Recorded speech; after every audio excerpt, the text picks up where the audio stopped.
Hello, PPC and FBC. This is the first of my series of quarantine voice lessons for all of you.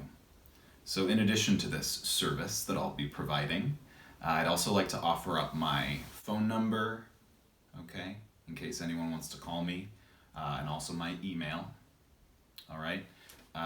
Feel free to reach out anytime. I have lots of extra time. I'm teaching some Zoom lessons, but I really don't like them. So I'm going to see how this format works. So let's get started. For some of you, this will be familiar, but I want to start at the beginning since we likely have lots of time. So from the very beginning, my sequence of exercises. All right, I always start with an image, and that's the image of bellows. You know, the old-timey fire starters? I usually like to show people it looks like this. Shh, shh. So that's how your breathing mechanism works on its base. So when you draw air in, you want to get large from below. When you release air, you want to flex and press the air out so that you get smaller, like this.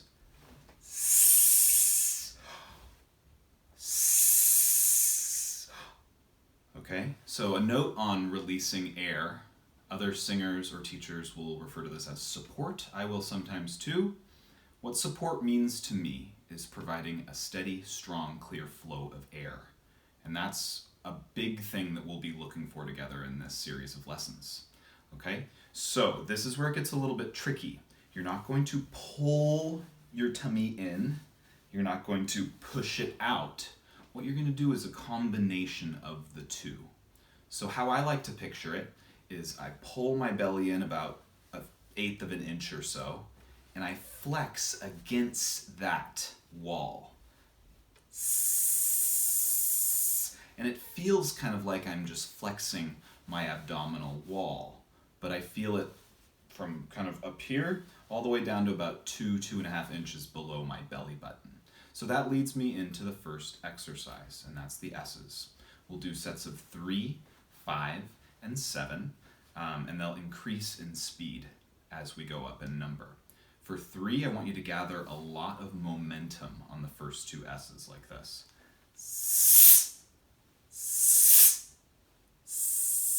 The image that goes with that is pulling a lawnmower cord. Your energy increases as you go through the pull and you get your hips and your shoulders involved, and so it has almost a crescendo. And if you don't know what a crescendo is yet, that is increasing the volume slowly. Yeah. All right, so here's 3.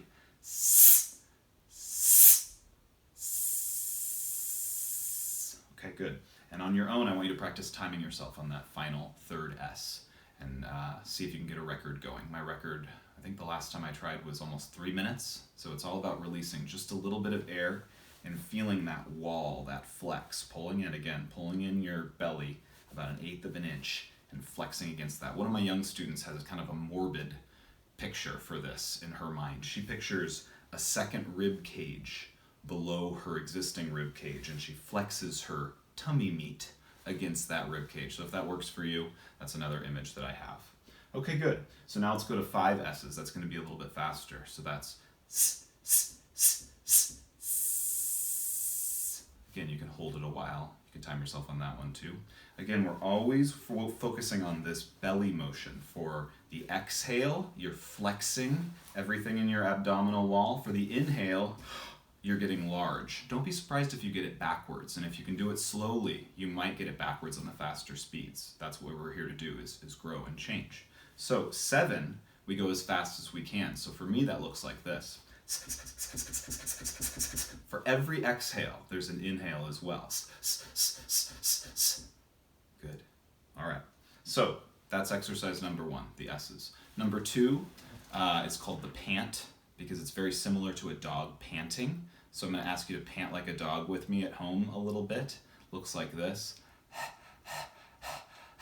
Now, dogs have perfect vocal technique. Pay attention to what's happening down here, because it's the same as what was happening in the S's. It's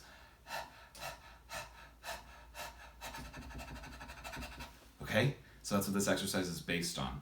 All right? Don't be surprised if you're still getting it backwards. All right? So The exercise itself is going to involve 50% air and 50% voice. So a couple of places in life you can find that is if you jump into a really cold pool of water, what does your voice do? We kind of have that natural reaction, okay? Now, the other place we find it, and I should have talked about this earlier, but part of what this technique relates to is the technique of a baby crying. So I'm going to talk about that for a second. So I want you to think about a baby crying. Babies hit two of our three goals. They cry loudly to wake up mommy and daddy, right, if they need something, but they also cry durably. Babies' voices don't get tired. If they did get tired, they wouldn't as effectively wake up their parents. They don't really cry for beauty. That's not something they're trying for. So we're going to try and copy what babies do on those first two things that we're trying to accomplish. So volume and durability. So when you talk to a baby, going back to exercise 2, the pant, when you talk to a baby, how do you talk to a baby? Oh, cute baby. We use that air, we tend to at least. We don't talk on the voice, hello baby, right? We don't talk to babies like that. So those are a couple images that'll help you with this pant. So this exercise and the following 3 will follow the same scalar model.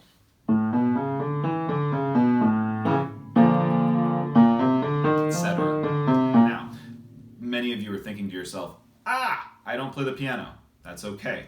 What I want you to do, I think you can see my fingers from where you are, at least a little bit. I'll come up the keyboard a little bit. Instead of having to play all of the notes like I'm playing, right? I do this every day. What you're going to do is you're going to start on a note in your voice that feels low. And when you're playing the scale, all you're going to do is play the first note of the scale. All right? And what you're going to do is you're going to use your head to create the rest of the scale, just like this.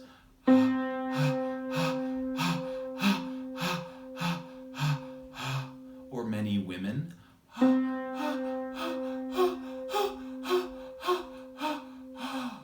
Or upper voices. I shouldn't use the gender term. Upper voices, sopranos or altos. Okay? Anyway, what you'll do is you'll then go up chromatically.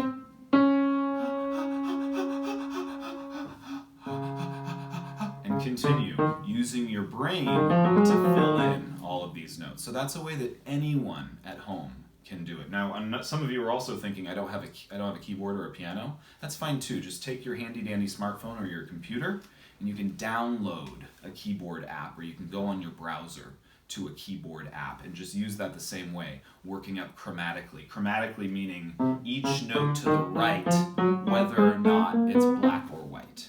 Again, email me if you have questions, or call me if you have questions. I want to take this time to be really productive together and really grow vocally as a choir. I think it's something that we can do, and it's something that we can do for an indefinite amount of time together. But that starts with you trying it on your own and asking me questions, okay? So the idea is you take this pant exercise all the way through each voice. So you know you have 2 voices. You have a chest voice, which is the voice that you primarily use when you speak, and you have a head voice, which is, I tend to call it Mickey or Minnie Mouse, it's up here. We both have 2 distinct voices, and so 2 big goals of mine are to stretch each of those voices out independently of one another, but to also blend them together, and that's going to come in lessons in the future. And I'm going to start this nice and slow because I have no idea how much time we're going to be spending doing this. So today will be just the first leg or the first column of 3. And another thing I'm spending time on today is my procedures and things that are going to get us through the next few weeks. So I'm also explaining all of my imagery. Okay? So that being said, if you're a lower voice, a tenor or bass, you're going to start in this general area from like a low G. Right there, sounds like that. If you're a tenor, you might start up there, or if you're a female tenor, you might start kind of up there in that range, maybe a little lower depending on the person. And what we're going to do is we're just going to work up our chest voice. You are probably still getting it backwards, so you'll need to take it much slower. And you can hear I'm not using or It's right in the middle of the two. So use the images, ask me questions if you're having problems getting stuck or on one or the other. So the idea is you go all the way through, etc.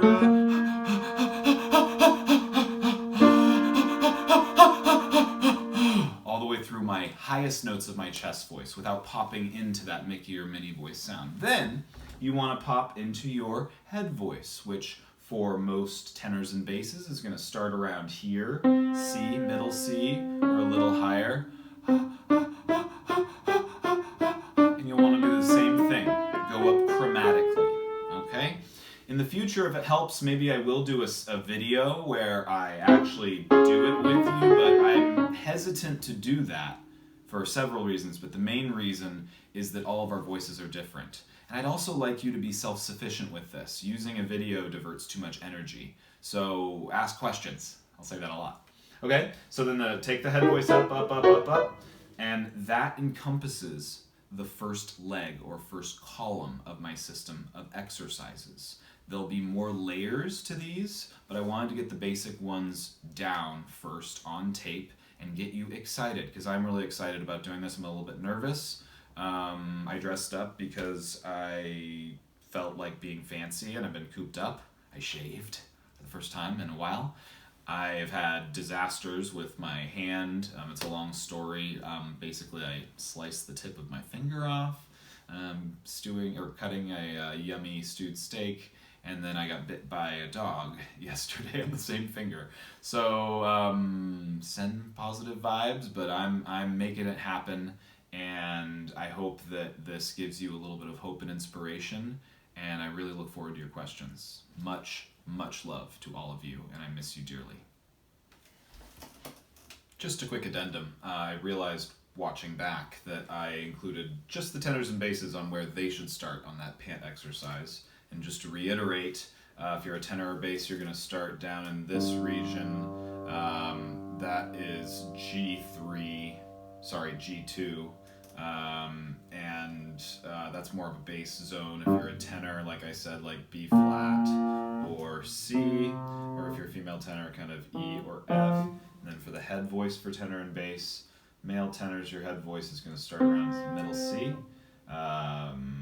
Female tenors, your head voice is going to start a little bit higher, although you can probably get down to C, but it might start a little bit up on E or F.